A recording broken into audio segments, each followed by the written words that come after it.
I'm going to demonstrate entering a telephone order. Before I begin the demonstration, I would like to say that nurses should read and understand their policies and procedures on telephone orders before entering telephone orders. For instance, controlled substance may only be entered as a one-time order. Doctors can only give telephone orders if they're unable to get to a computer or there's some urgent issue stopping them from being able to enter the order themselves. Next, I will review the steps to enter an electronic med order and non-med order. However, new nurses who have never performed this function or entered orders should orient with an experienced nurse who has entered orders before attempting to enter orders on their own. I'm going to, in this scenario, say that my patient has a temp of 101.5. I'm going to call the doctor and report that test man has a temperature. The doctor has told me to enter an order for Tylenol, a chest x-ray, and a CBC. So I'm going to enter the orders tab, and I'm going to start with my medication. I'm going to click on the med fluid tab. I'm going to enter the ordering doctor's mnemonic. If I don't know the full name or I only know 3 letters of the last name, I can perform an F9 lookup, and I can choose the doctor from the list. Other provider is for if I were ordering a lab and there were an other provider who should get a result of this test that I'm ordering. Order source, I can also perform an F9 lookup, and I'm going to choose a telephone order, or if I know the mnemonic, it's just a T. I'm going to type in Tylenol, and notice how we have a type-to-text lookup. As you type, the system will look up the medication you're looking for. I'm going to expand the Tylenol 325 milligram, and I can see that I can give a 650 milligram dose. I can see that the directions aren't filled in, and I can see that there is a string down here with the directions. Some medications have many strings, some have only one. It's always a good idea to click on the string first, because it will give other order details, and then change the directions if you wanted to change to different directions. This is a PRN, so it does not matter the times that I choose for the Q4H.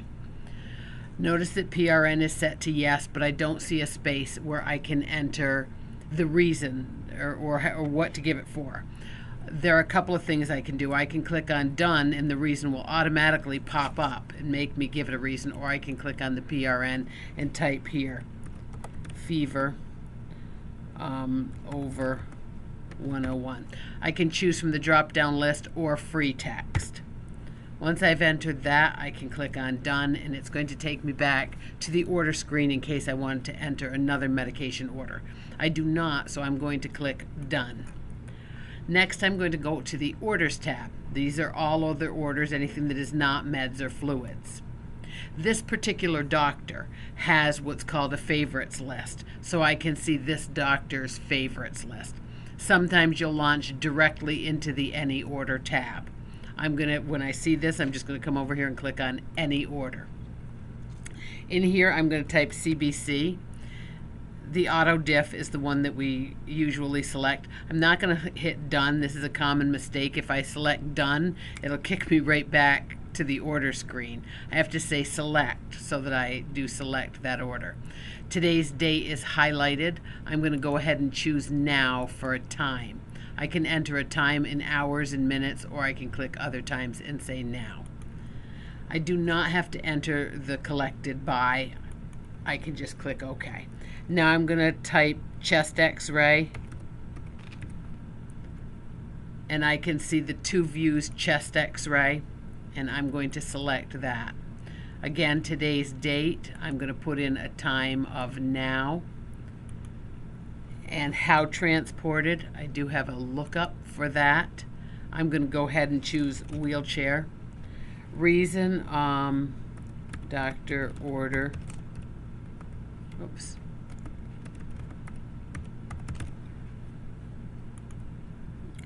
And there I'm done of the 3 orders, so I'm going to click done. It's going to take me back to my order review screen.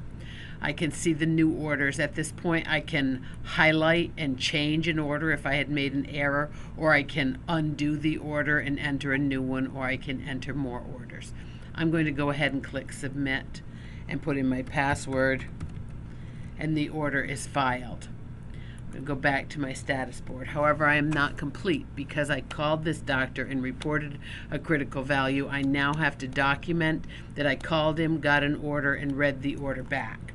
So for ease of documenting, instead of process interventions, I'm going to go quickly into my flow sheet. My flow sheet is going to contain all interventions that have a documentation screen attached to them for quick lookup.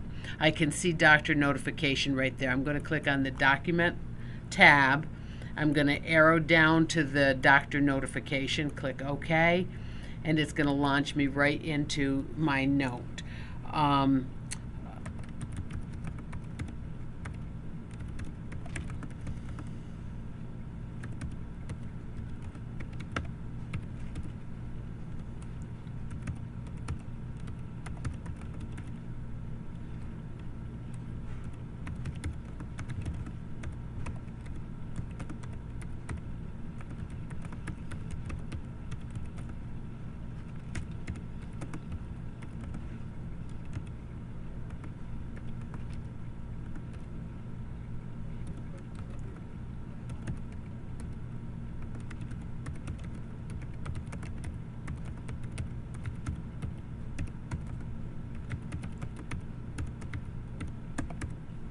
And then I'm just going to go ahead and file that order.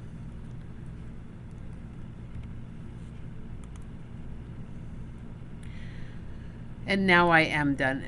And also the doctor, when the doctor does go in to enter the order, if the doctor doesn't remember the conversation, they can always go into review. They can click on their assessments and they can review the doctor notified notes. They will also have the order show up in their sign queue, and we'll have to sign that order within the time limit specified in their policy and procedure. This concludes this demo.